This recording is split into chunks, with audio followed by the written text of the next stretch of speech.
Ladies and gentlemen, Robert Klein.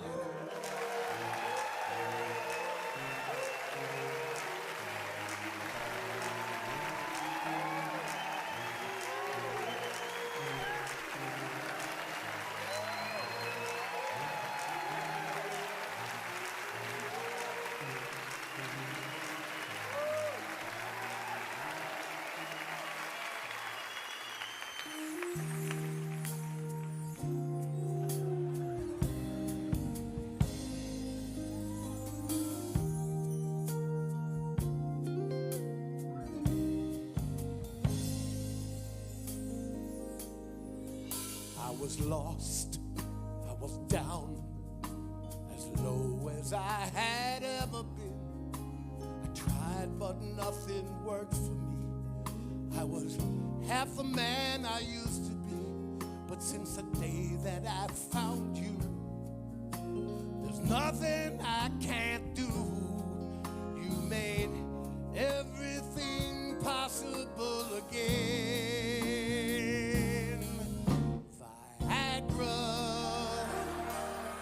Viagra, I love everything about you. I can't do a thing without you. Viagra, Viagra, because of you, now the feelings return. This long-established firm.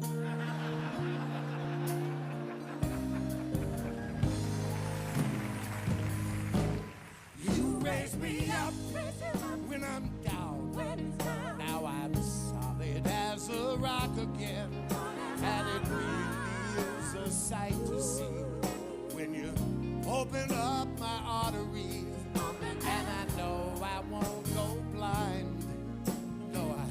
Almost wouldn't mind, 'cause I can rise to the occasion again. Viagra, Viagra, you're my strength, my inspiration. You're my favorite medication.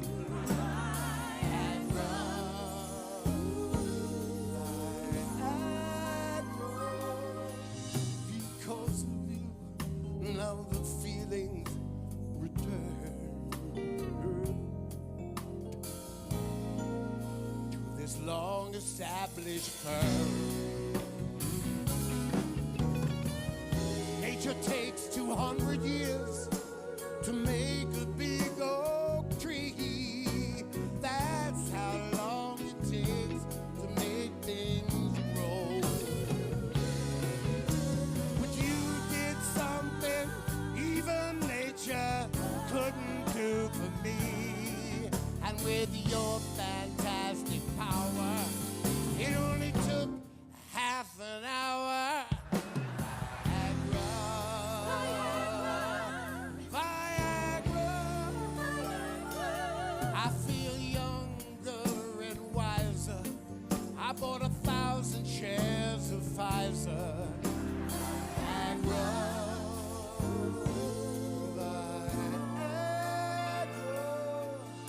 I'm making much more love with you.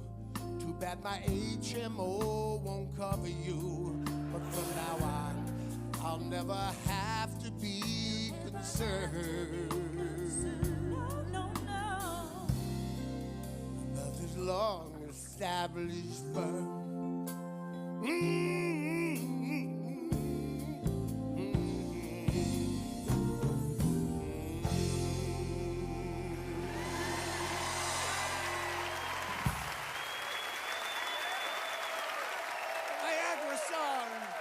Bob Stein and the orchestra and the singers. What the hell is happening? They're fading away as if in a dream. Decatur Avenue is coming in. Oh my God, my childhood.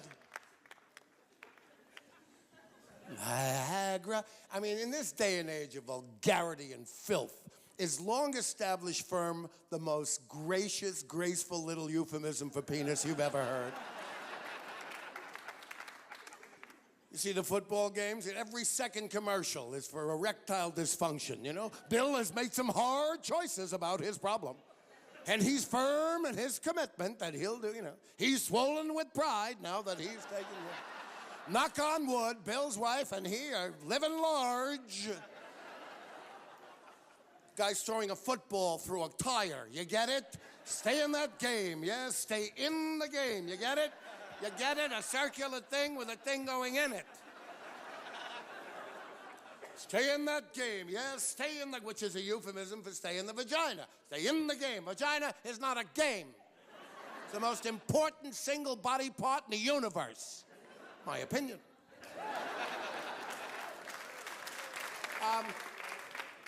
You see the commercial where the guy's going to work in the morning and he looks great and everyone's bugging him. Hey, Bill, you get a raise? Mm-mm.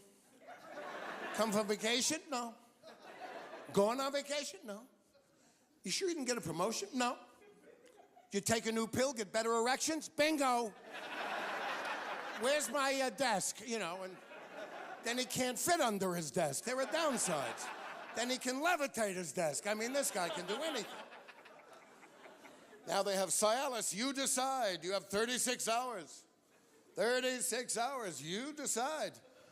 If you can't make up your mind whether or not you want to have sex in 36 hours, try another activity, okay?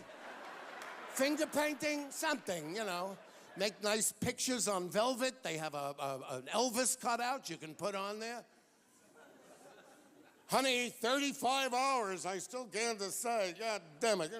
You walk around, it's a nice place to hang the towel while you're shaving. What the?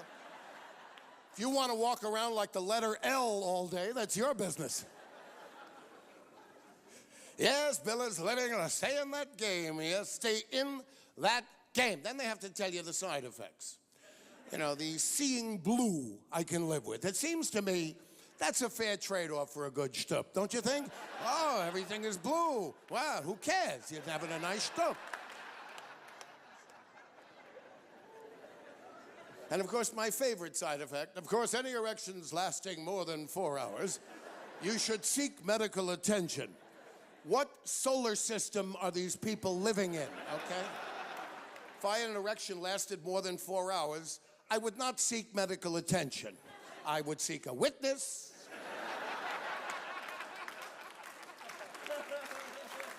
With a notary. I might seek a woman. How's that for a freaky idea, huh? I would seek medical attention if my doctor was gorgeous. What is this? Some new scourge at the emergency room? All right, get that stroke victim off the gurney. We got another 4-hour erection here. Bring him in here. No, sir, it's probably indigestion. It's not a heart attack. We got a 4-hour erection. We'll take care of you. 4-hour erection. Bring him in. Do we have enough women? 4-hour erection, you know. Call FEMA, the Federal Erection Management Association. Brony, you're doing a heck of a job. That 4-hour erection is down to 3 hours now.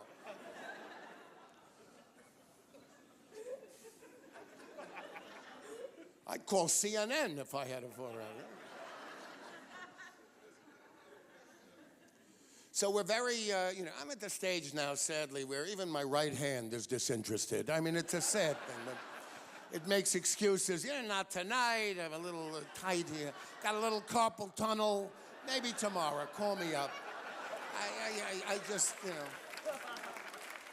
you know, it gets moral on me. Are you sure you want to do this? Maybe your mother was right. People go blind, you know. You know, at your age, you're still doing it, you know, well, maybe it's against your religion. It's only one hand's opinion, but really. I lived through the sexual revolution, though. God dang it, I'm happy about that. Living in the 50s, 1950s, 1960s was like going from the 19th century to the 20th century in terms of sexual mores. The 50s, I don't know how many babies were procreated. I mean, it was so dull, and you couldn't get any. Everyone did no sex. I don't know. And, you know, Pat Boone, how you gonna shtup to Pat Boone? On a day like today. And you try to get a rhythm. You just, I heard them. But those 60s came, you know. If you're going to San Francisco, you should wear some flowers in your crazy. Then you ask for names afterwards. It was beautiful. That sexual revolution where birth control pills became as ubiquitous in a woman's purse as the car keys. I mean, that good old sexual revolution. So much more fun than the Bolshevik or French revolutions. And so much less dangerous. No one was shooting at you, and also no AIDS. Oh, God, no AIDS. Remember the good old carefree days of syphilis and gonorrhea, chlamydia, things you could put your arms around and cure, you know. I never had it. I had the crabs once, but that doesn't count. That's more zoological than pathological. And a little green soap, it was gone, and they were frankly quite fascinating under the microscope. We're getting very moral again. Every radio guy is uptight of what they're saying on television, except HBO. Shit. No, they're all uptight. The radio, ever since that Super Bowl incident where her breast came out, which was a dirty trick. What is it? These Jacksons are so talented and so demented. You want to give the squares, the censors, you want to give them ammunition? Kids are watching the Super Bowl, you know, show the breast. But that's what they were worried about. The breast, oh my God, it's a breast. Cost CBS $560,000. Where's CBS going to come up with that kind of money?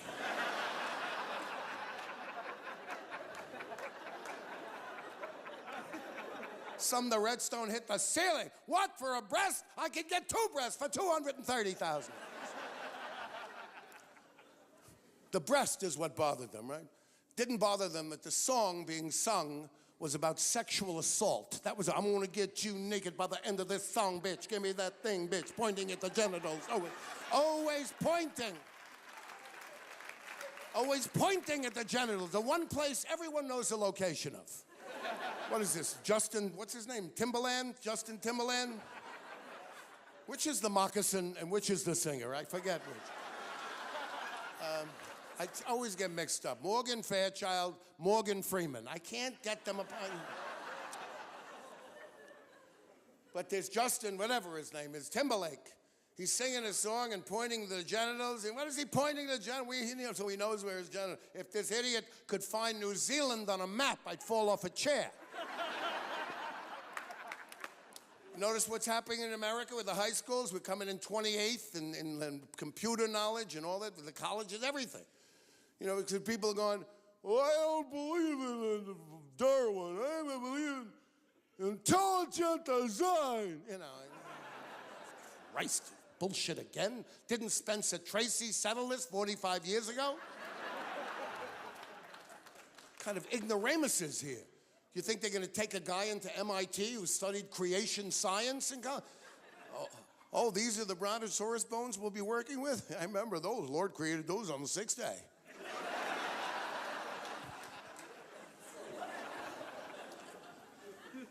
Shows some breasts. But they were wrong. She was wrong. I mean, Michael Jackson's so talented, you know, but he's up on these charges every day. He was going to the court. Carry your own umbrella. What are you, a potentate?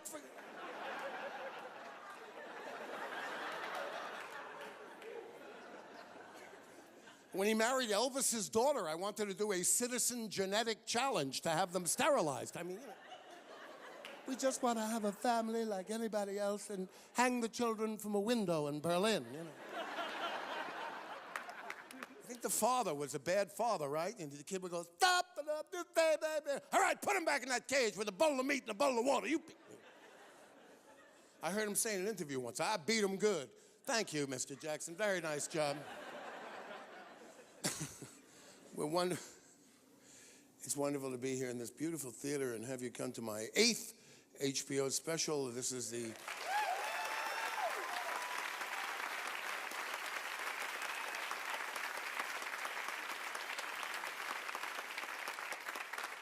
This is the 30th anniversary of the first one, and we don't have to worry about what we say here.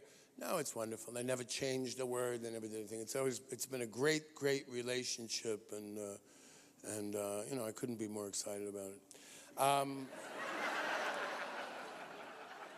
I've aged well. This is in high definition, you know. We were terrified. Oh, my God, this is going to turn into a crevice. This is going to do this. I'm not doing anything. No operations. I'm going straight arrow. I may have the bunion surgery. I saw it on the Learning Channel at 2 o'clock in the morning. It's very appealing. I saw these podiatrist brothers from Long Island with the complete surgical regalia. And the bunion is going off in dust, and they show the patient with a tube in his nose. And it's great surgery because you have to be on crutches for 3 months, and then the bunions grow back in 4 months. So a lot of people are addicted to it. They go right back, crutches 3 months, it goes back and forth, they go back for the surgery. I think it's the drugs they give them. They believe in it. The teeth, I'm spending a lot of money, $35,000. And these are just the temporaries, but thank God the HMO came across with $300. They told me I don't need such expensive teeth. No, Mr. Klein, we have a large selection of soft foods. We have the Gerber strain lamb. You can suck that right up with a straw with the applesauce, or you can alternate applesauce and Gerber strain lamb. You don't need those teeth, Mr. Klein. Those are very expensive. We have a beautiful set of cardboard teeth here. They look beautiful. I defy anyone to notice if you smile. You have to take them out when you eat. That's the only time. I'm sick of these glasses, and they keep on telling me in the booth out there that they ride down my nose and everything. I'm fed up with them. What about this laser surgery? Anybody have that laser surgery here? Yeah? Does it work? How many fingers do I have up? I tell you the truth, shooting lasers into my eye, I mean, maybe I'm a little squeamish. I thought they're trying to shoot down enemy missiles with lasers. They say 1 out of 100,000, you go blind. I mean, you know, Mr. Klein, in here, please. I'm here, Mr. Klein. Mr. Klein, have you ever won the lottery? You haven't. Well, I've got news for you. First, accept this cane with our compliments. And Bowzo, go to your new master. There you go, Bowzo. There, he's right in front of you. That's it. Bend down. Okay. Now,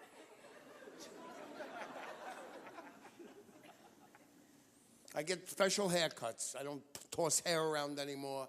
None of that crap. I tell them to leave a lot on the side, please. And I say, I want you to cut it real close, all the way up here. Now, I want you to leave a little hair here, just a suggestion of hair, like a little the widow's peak. And I want you to cut it real close up here, approximately the same distance as on the other side. I am proud that the older I get, the more I look like Benjamin Franklin. He was the greatest of all the founding fathers. He had a sense of humor. He was a scientific genius, and he loved sex, and he stooped his way through Paris on behalf of his country. That's a truth. I mean, as he was screwing these gorgeous Frenchmen, and will you give us money for our new country, madame? Yes, Monsieur Franklin. And he was flying a kite, and he was doing an experiment with this. He was the busiest son of a bitch on the planet. Like real close. Now, leave a lot on the side here, too. Okay, now, in the back, don't laugh. I want you to cut out a bald spot here. Well, I'll tell you why. I found out Jews are overrepresented in psychiatry and medicine by 240%, but underrepresented in the priesthood. So I'm hoping for an opening in a monastery in Belgium. I have the robe already I played the monk in the Brothers Karamazov in college. I see a kid running on the street there. Wait a minute. Harry!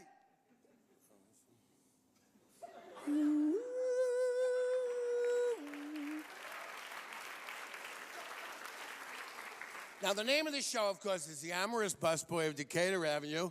There's our depiction of Decatur Avenue. This is the book. I've been promoting it like crazy. Very proud of it. You know, people, a comedian writes a book. They're looking for pop-ups and scratch and sniffs, you know.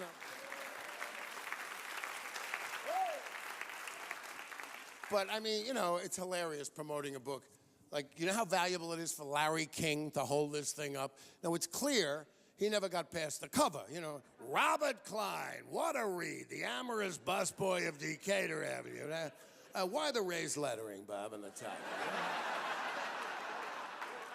And why is this raised lettering red and why this raised lettering is more of a yellowish raised lettering? Oh, it feels just like Braille. Oh, it's bumpy. It's bumpy. And, Bob, be candid. Why copyright 2005? Why is it red on the spine here with a little picture of you? Here's a black and white picture. And here it looks all white. It's solid, you know. And let me ask you this. And when you do this, you get movies?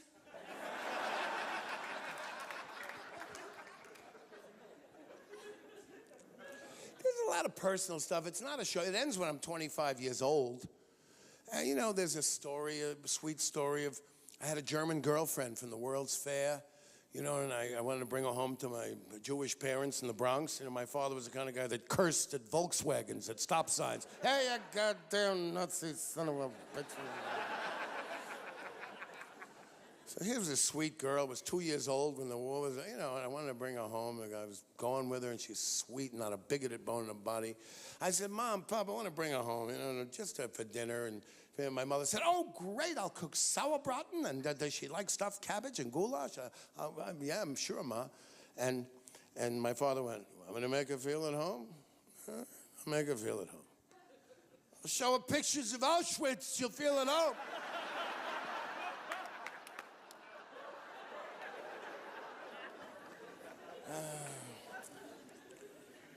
So, you know, again, it's when sex was new. And, for example, I mean, well, the girls were so sweet in the neighborhood. And they were afraid to, you know, there was a lot of making out at the parties, and you're 12 or 13. And the boys got excited, and because nothing happened, so they get a little stomach ache, you know. And we called it blue balls, you know what I mean? And my mother went, what the hell's the matter with you? Nothing, I hurt my leg. And he went, hurt your leg? Hi, God, what's the matter with you? Nothing, leave me alone. So nothing was happening. So we heard about this place downtown, a street corner, where there were prostitutes, which was, in the Bronx, a two-syllable word, whores. You saw real whores? Yeah, I saw real whores. 20 or 30, real whores, ready for the taking. How much does it cost? I don't know, I ain't no pimp. So the first week, my two friends and I, we went down on a reconnaissance mission with just 30 cents for car fare.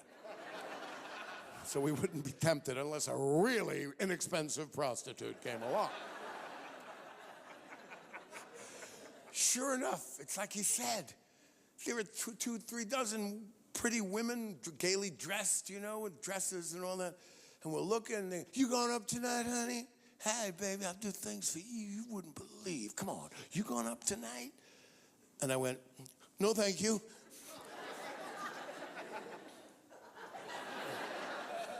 The first such offer of my life. I had to, like it was mashed potato. I'm sorry, no, thank you.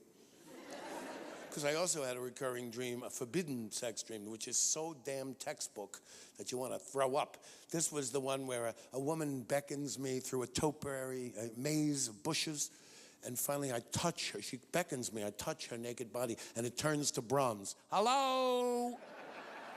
No more need be said. Okay, so here a woman saying, come on, you going up? You know, no, thank you. We came back the next, because a cop chased us. I know what you're doing here. Get back up to the Bronx. You want your parents to pick you up in the morgue? I know what you're doing. It was so humiliating as cop, you know. You know, tails between our legs. Went back up to the Bronx. Came back the next week with the ammunition. I stole a condom from my father's drawer. I was a I don't know, a kind of weird kid. I used to count the condoms in my father's drawer, see if my parents did it that night. Only 9. Woo, they're hot, these people.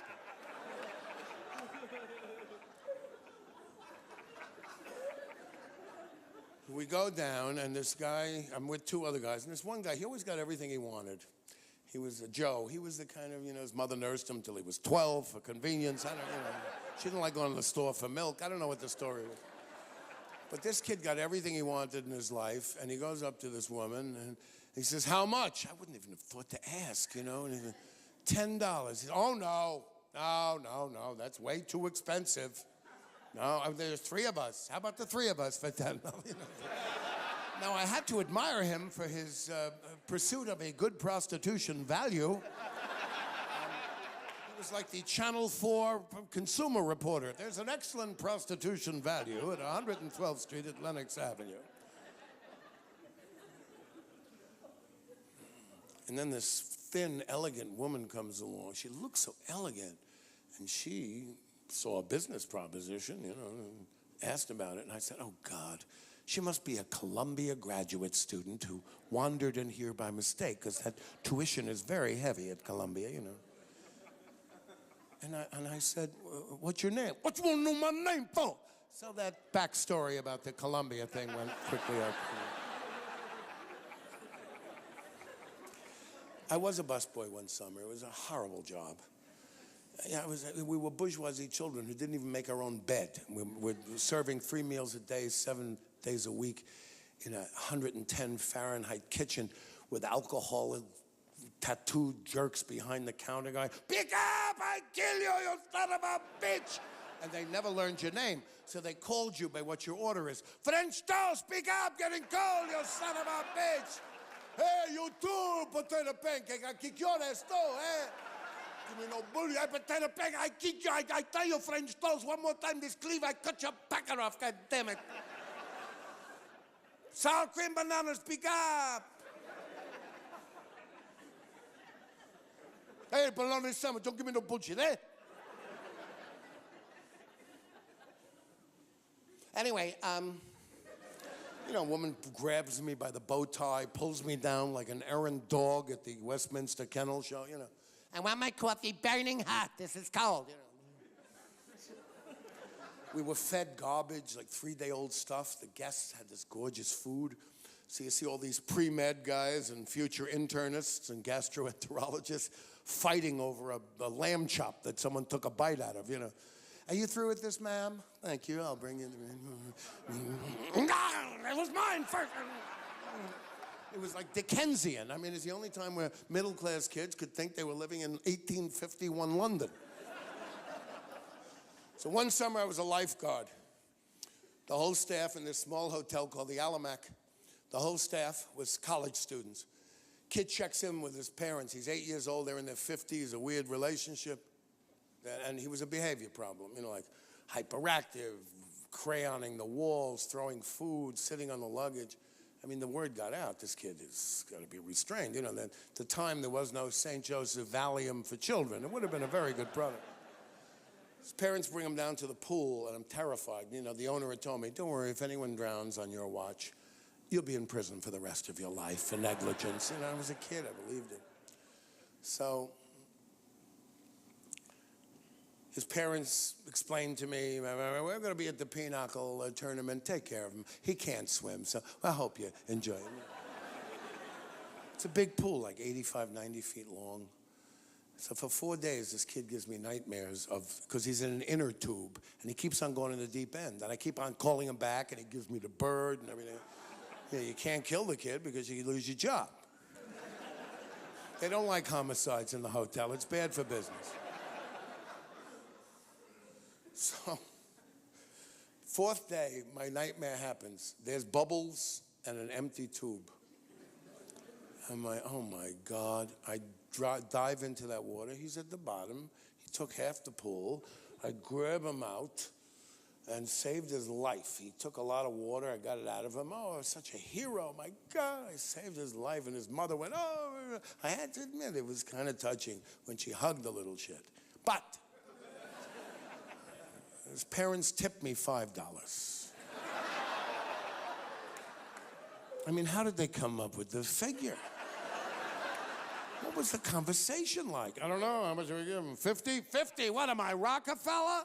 50, yeah, 50. What, he saved his life? It's his job. It's a little kid. It wasn't hard to save his life. All right, let's figure this out. How long have we had the boy? Let's see. That's divided by 3, 2, 6. $5. Here you are, young man. $5. You can use that for college, you know. I could have gotten 15 from the staff to let him drown.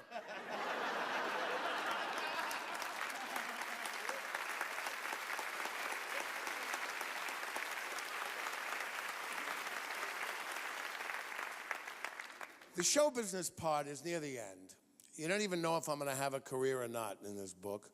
And the Improv was someplace. It was the only club of its kind at the time. And it was on 44th Street and 9th. And I went there. I was in a Broadway show called Apple Tree. And I'd carry a big Wallensack tape recorder down the street and work stand-up. And that's where I met Richard Pryor and Bette Midler. And Danny Aiello was the bouncer. No one knew how talented he was as an actor. And of course, the man who became my mentor, Rodney Dangerfield, the late, who passed away this year. Rodney, you don't mind if we talk about you a little bit? Who the hell am I kidding? Rodney!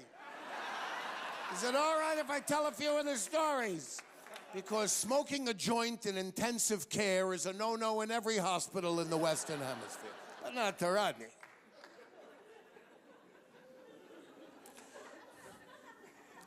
So I followed him to all the gigs. I went up to a gig in Cape Cod with him.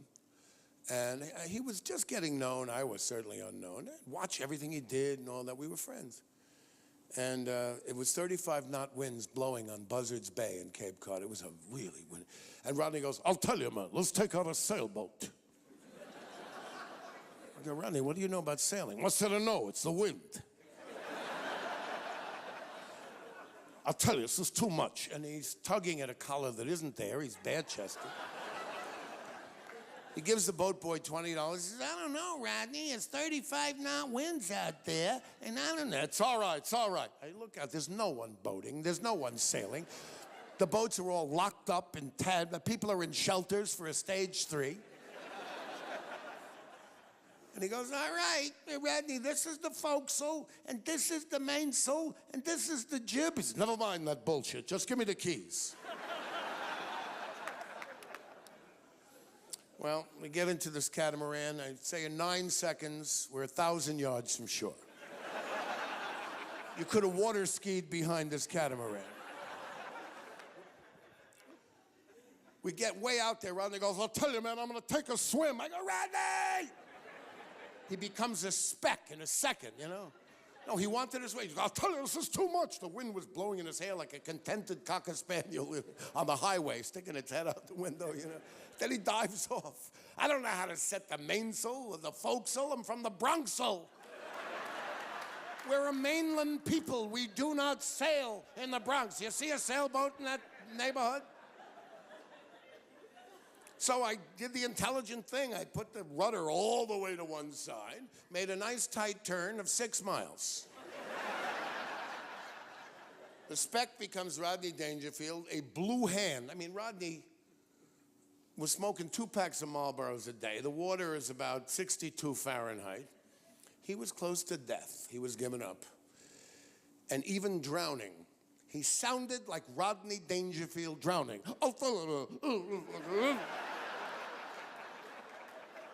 Hey, what happened to the lamppost? I thought it was a lamppost here, for crying out loud. I paid for that lamppost. Where the hell is it? Oh.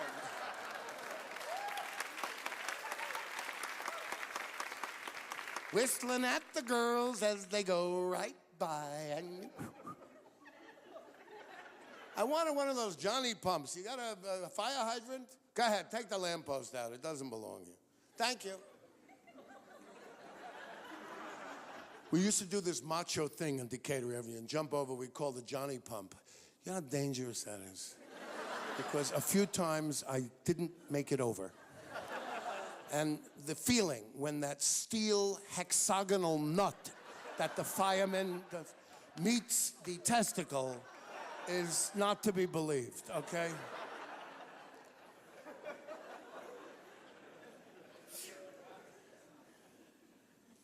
Well then, avian flu, go for it. FEMA, Brownie, where are you? FEMA, hello, Brownie.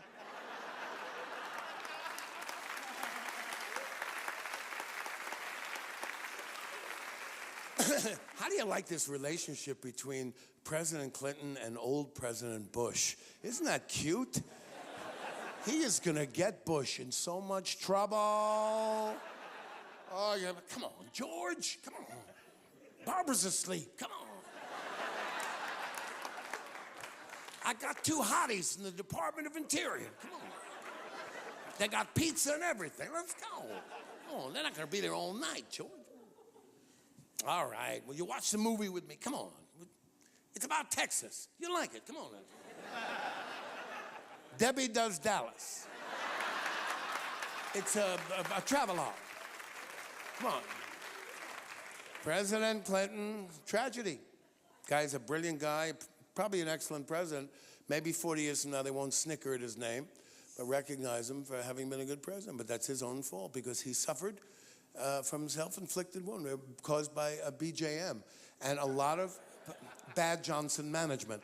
A lot of politicians have it. They don't know when to hold them. Know when to fold that Johnson, put it back. Know when to put your Johnson back. Know when to take that Johnson. Now when to know that Johnson. You gotta know to take that Johnson back. Keep that Johnson in. Okay, that's it.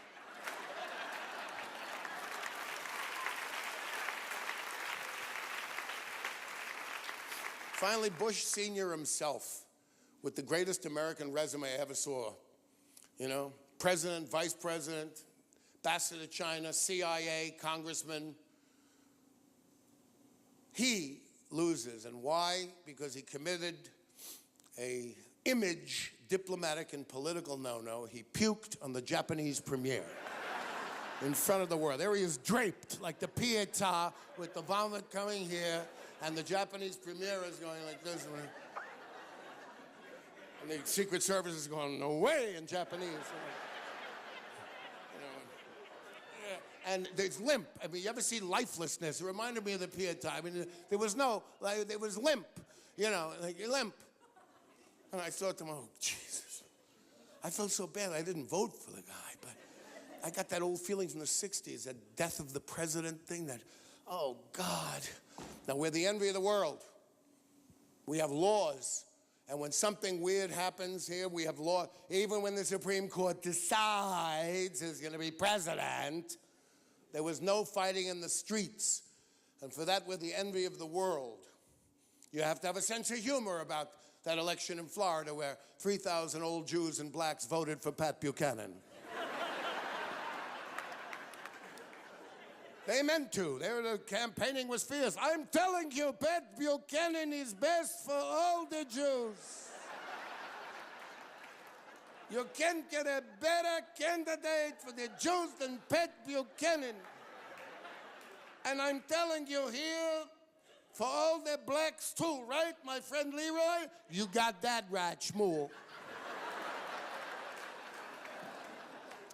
I don't know. Well, look what happens to presidents and candidates and politics. Howard Dean was a sane, decent, he was a very good governor of Vermont. And then the last time we saw him in that presidential campaign was, we're going to get him with Wisconsin. We're going to get him in Iowa. We're going to get him. They had to shoot him with phenobarbital in his ass. And they threw a net over him, and they were poking him with these tranquilizer spears. It was an ugly scene backstage. I had to drag him. You see the scar tissue now? Oh.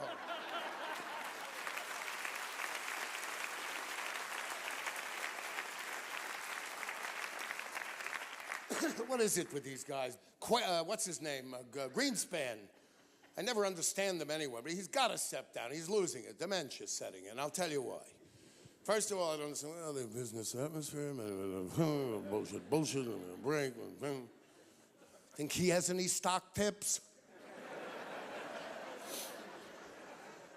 He's talking in front of a Senate committee. I see him go into his back pocket. Takes out an old-fashioned hanky. Never mind a tissue. This is a usable, reuse. This is a handkerchief, cloth hanky. He goes, a nice bubbly, mucusy.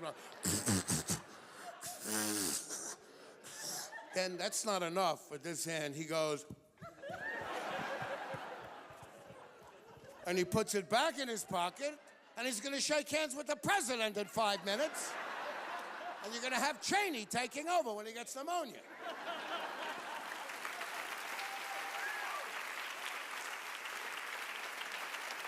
We was in Virginia trying out the stuff, you know, a couple of months ago. There's Jimmy Swaggart. Of all those phony evangelists, he's the one I hate the most. Because he's a hypocrite, you know?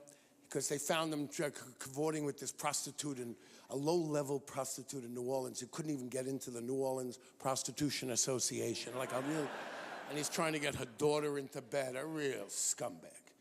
Then he goes before the congregation, which he doesn't even have anymore, you know. And I'm trying to belch and talk at the same time. It's not happening to me. Cucumber sandwich was quite good. So Swaggart goes before these people and asks forgiveness, and he speaks in what I call weep speak, you know. Sweet Jesus, I feel like saying, yes, you have, asshole. And I like to smack it in the face.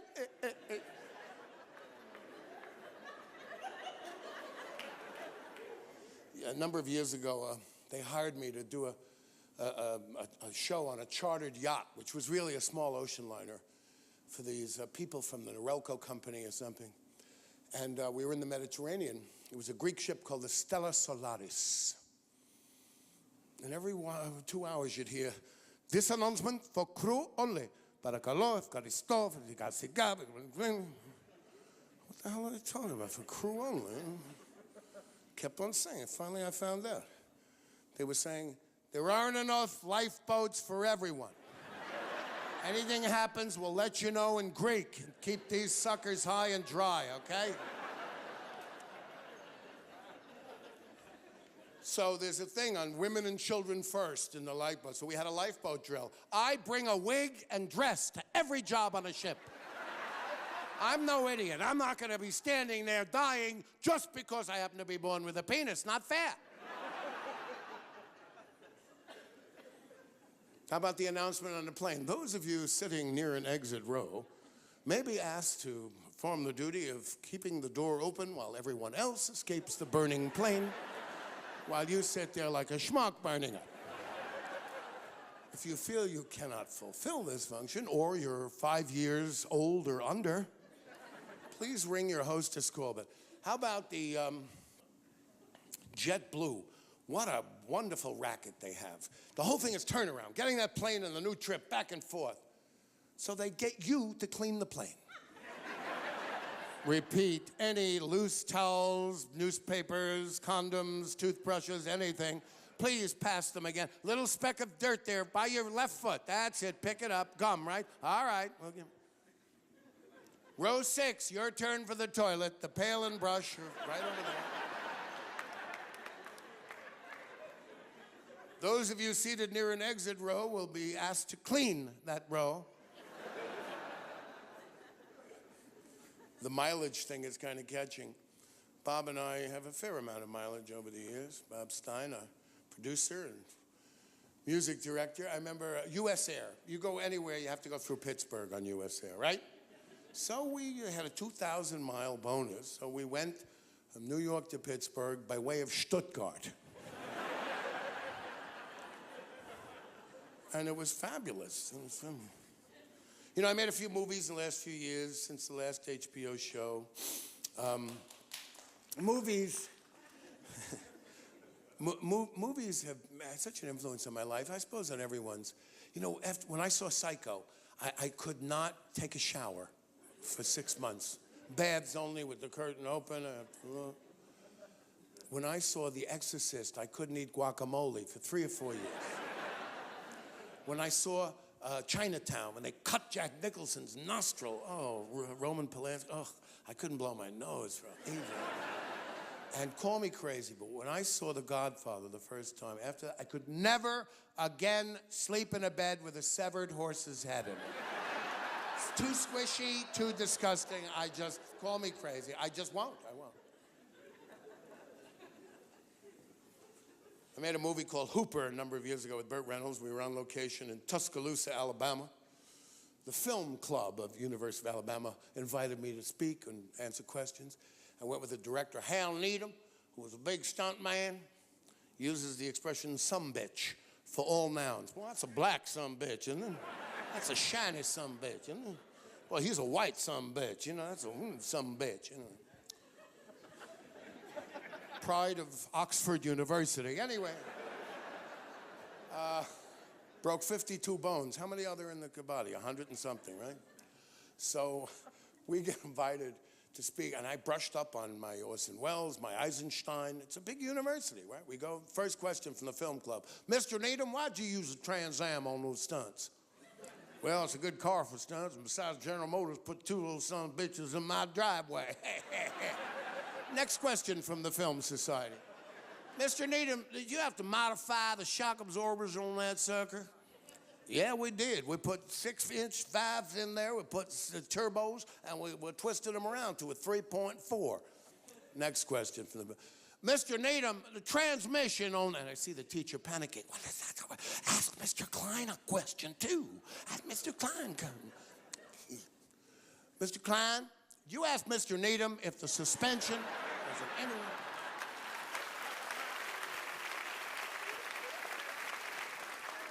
Oh, you know, I did a movie with Mary Tyler Moore. It was called Labor Pains, minor movie. Kira Sedgwick was wonderful in it. But Mary played my wife, and, you know, she loves animals. We were talking between shots, and, you know, a long lighting change, and she loves animals. And I told her how much I love lobster. I mean, I can't get enough lobster. I love lobster. And she said, oh, Robert, don't eat lobster. I said, why not? She said, they mate for life. You know, this is a little more information about a lobster than I needed. You know, they watch court TV. Most of them are Episcopalians. I mean, you know. And I saw a Learning Channel thing, you know, and they have complex creatures. And I, you know, mate for life. Jeez, I love lobster. I don't know. So now when I order lobster, I order 2. And I feel some... What is it on this animal planet, this Australian that tortures animals that are sitting there peacefully just to make programming? Oh, look at that snake. He's resting peacefully. I'm going to annoy the shit out of him. Look at him now. Look at him. He's nipping at my son's heels. That's dangerous. Don't do this at home with a snake. I'll tell you right now. Oh, look at that croc. Is he drugged? Is he drugged? Oh, let's get him. I like the Animal Planet where the little dachshund puppy is saved from pleurisy and they show you through the adoptive family. Come here. He's going to be a wonderful addition to the family. Worst day for Jews is Ash Wednesday. They get embarrassed 50 times. You got a little schmutz on you. Oh, God. You know, I hate to... Oh, my God, Ash Wednesday. That little, oh my God, it's Ash Wednesday, my God. And I took it off. Is that a curse? Oh, okay.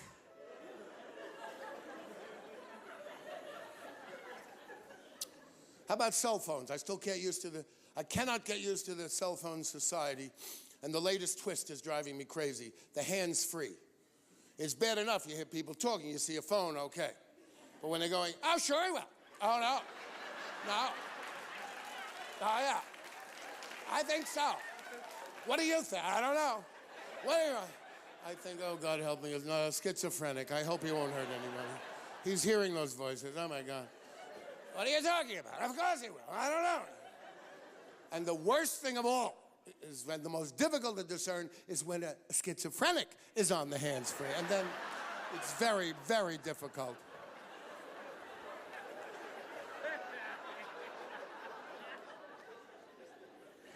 I noticed Tom Cruise was on that morning show, when the Today Show going, you don't know anything about Whitland. I know everything about Whitland. What the hell do you think you know about Whitland?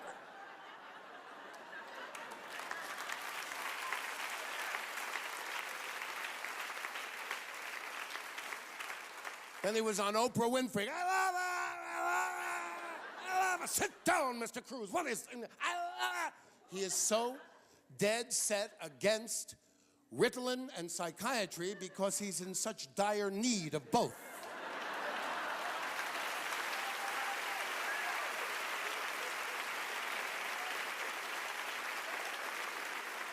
All right, no show of mine would be complete. I wouldn't let you go home without some more music.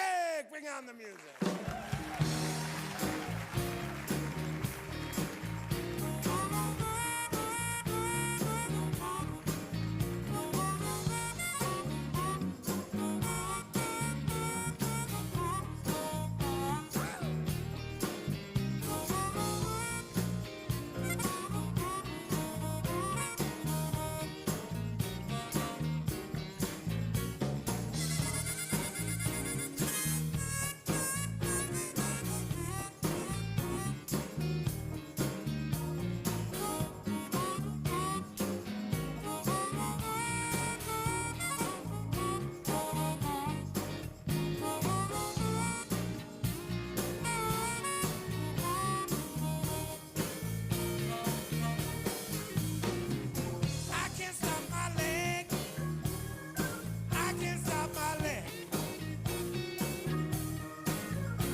parró.